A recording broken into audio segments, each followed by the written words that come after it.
Hello, I'm Jason Howland. Welcome to Speaking of Health, a place to help you learn how to live a longer and healthier life. You know, when you think of plastic surgery, what comes to mind? Is it a high-priced procedure in Beverly Hills for a movie star? Well, plastic surgery is actually a pretty broad field that not only includes cosmetic and aesthetic surgery, but also surgical repair of congenital deformities, post-surgical reconstruction such as breast surgery, and hand surgery. Our guest today is Dr. Albert Harris. He is a plastic surgeon at Mayo Clinic Health System. Dr. Harris, thanks for joining us today. Thanks for having me. Well, let's begin by talking generally about your field, the field of plastic and reconstructive surgery. Tell us a little bit more about it.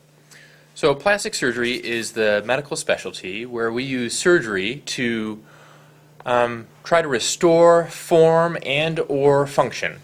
It dates back to World War I when soldiers were injured in the field and general surgeons would try to do surgery to restore what was lost or injured in the battlefield. Now it's become a very prominent medical specialty where we do somewhere in the realm of 15 to 20 million procedures in the United States last year alone. Wow. Well, specifically with your practice, what types of procedures do you do? I do a broad variety of procedures. I work here as a general plastic surgeon, meaning I cover pretty much head to toe. I did do specialty training in the field of hand and wrist surgery, so I do like to do procedures that involve the hand and wrist, but I also cover breast reconstruction or other types of breast surgery. I take care of skin cancer, and I see some traumatic injuries in the emergency room. And then also the cosmetic and aesthetic surgeries too. And that as well, yes. Well, as a hand and wrist surgeon, and you mentioned it that you do have extensive training in that, what types of problems with the hand and wrist do you help patients with? I guess most folks probably wouldn't think that a plastic surgeon would help someone with their hand or wrists. You're absolutely right.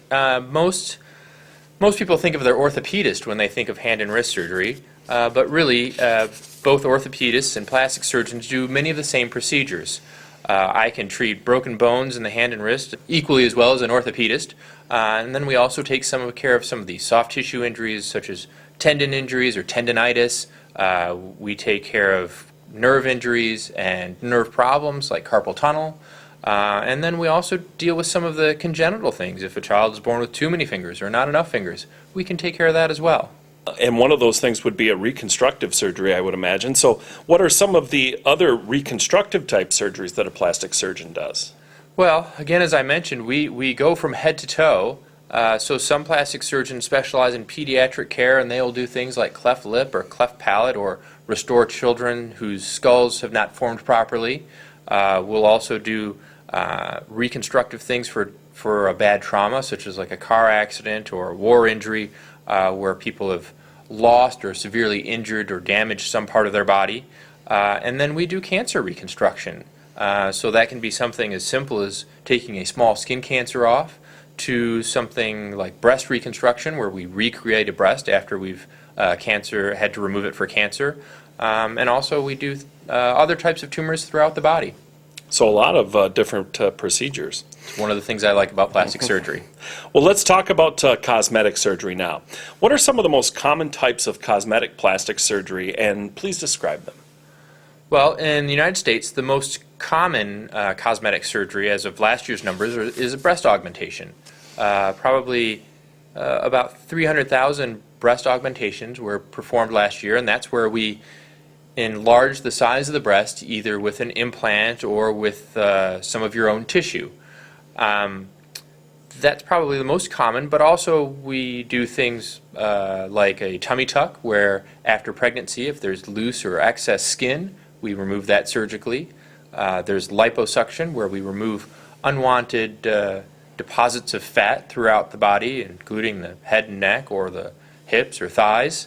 And then with the growth of bariatric surgery, where they do surgery to help patients lose weight, those patients are often left with excess skin in several parts of the body, and we do surgeries to help remove that excess skin and help them improve their shape.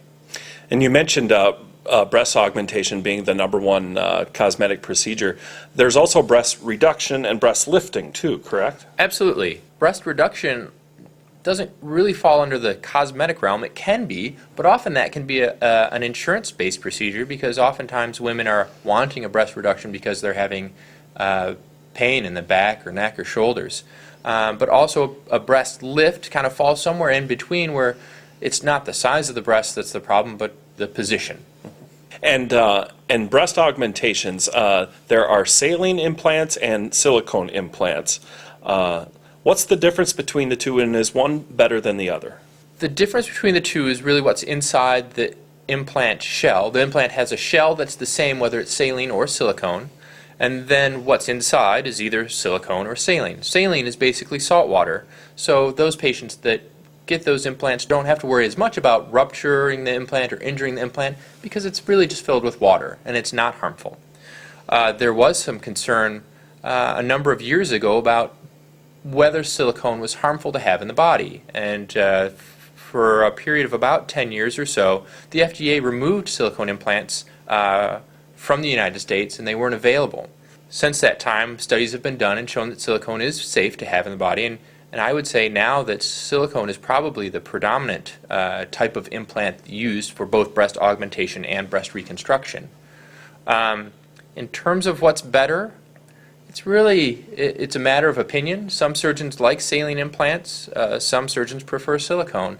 I try to talk with the patient about the pros and cons of each and let them decide. Great. Let's talk about some of the non-surgical options for lines and wrinkles and how they help with things like crow's feet, forehead furrows, and frown lines. Sure. What are some of the non-surgical options? There are a variety of non-surgical options to treat facial wrinkling or aging. And I would say, technology is advancing rapidly, and there are always new procedures to help these things. Probably the most common one here in the United States is Botox. A lot of people are familiar with it.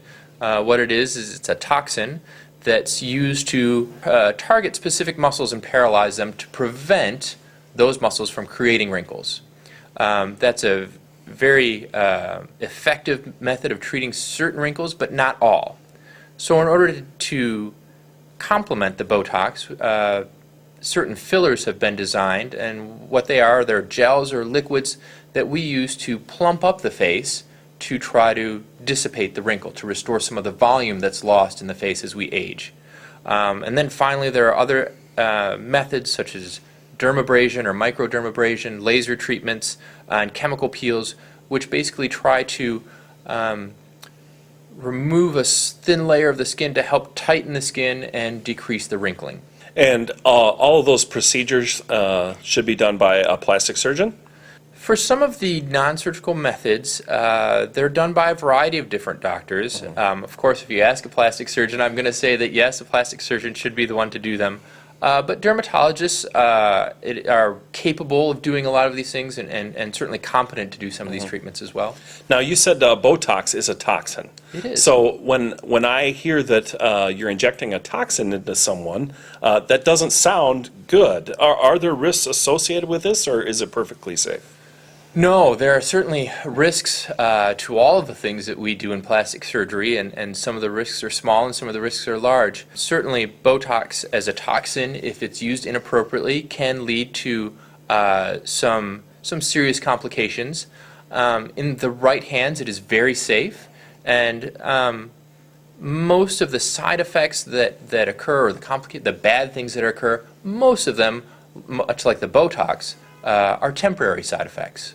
And how temporary is Botox? Is it things like dermal fillers and Botox injections? Are they things that you need to repeatedly come back to the doctor to have done again?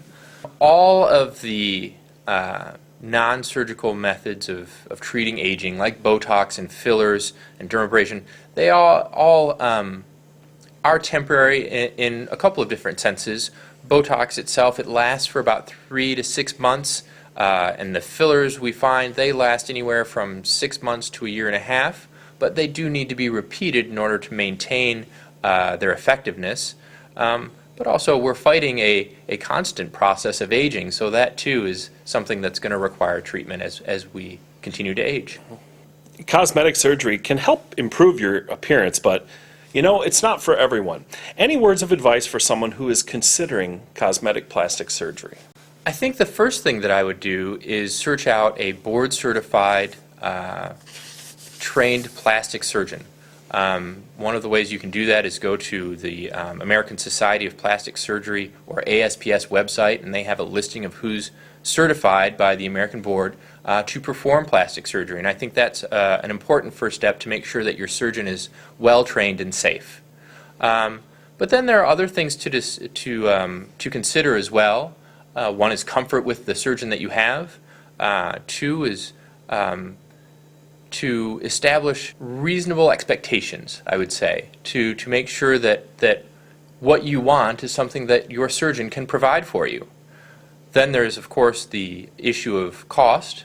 Cosmetic surgeries are generally not covered by your insurance, and so there is sometimes a out-of-pocket cost to you, and that can be quite high for certain procedures. And then finally, I guess there's the recovery. It is surgery that you're undergoing, so like any surgery, there is a recovery time period. For some, that will be a few days, but for some of the larger procedures, it may be a few weeks to even months. Are many plastic surgical procedures covered by insurance, and is that something that a patient needs to make sure that they're aware of? Most plastic surgery procedures are covered by insurance. Certainly the cosmetic ones are not, but that really only is a small portion of what we do. The insurance will cover most things if they're not for the simple improvement of your appearance. We don't expect the patients to know what's covered and what's not. We know what's covered, and we can tell the patients when they call to make their appointment. And if it's ever a question, we can always contact the insurance company and make sure that their procedure is covered before undergoing surgery. So something, say a reconstructive procedure like a breast reconstruction, or someone who's had trauma and has reconstructive surgery, for the most part, those are covered by insurance. Yes, yeah. Those are what we call medically necessary procedures. Mm-hmm. So the procedures are necessary to restore form or function, like I mentioned before, and so those are almost always covered by insurance. When it comes to plastic surgical procedures, are most of them same-day surgery where a patient is in that morning and out that day? I would say the majority of them probably are, but it depends on the procedure and what we're trying to do. Some procedures are quite extensive and can require a lengthy hospital stay of several days to even a week. Some of the smaller procedures are outpatient procedures that you'll go home the same day. So if someone is considering plastic surgery, how do they go about making an appointment with you, the plastic surgeon? Is it something that they need to get a referral with their primary care provider, or can they just call directly and get an appointment with you? For most things, you won't need a referral from your primary care doctor. It really is dependent a little bit upon on your own insurance, and if your insurance requires a referral. Obviously, for the cosmetic things that aren't covered by insurance, no referral is needed. You just need to call and make an appointment. For the other things, it's probably best to check with your primary care doctor first, and also to check with your primary care. I would recommend checking with your primary physician before thinking about undergoing any surgical procedure, just to make sure that your health is well maintained and that you're healthy enough to undergo such a procedure. Great. Well, unfortunately, we are all out of time, but I'd like to thank our guest today, Dr. Albert Harris, Mayo Clinic Health System plastic surgeon, for joining us today. Thank you very much. Thank you for having me again. Have a great day, everyone, and be healthy.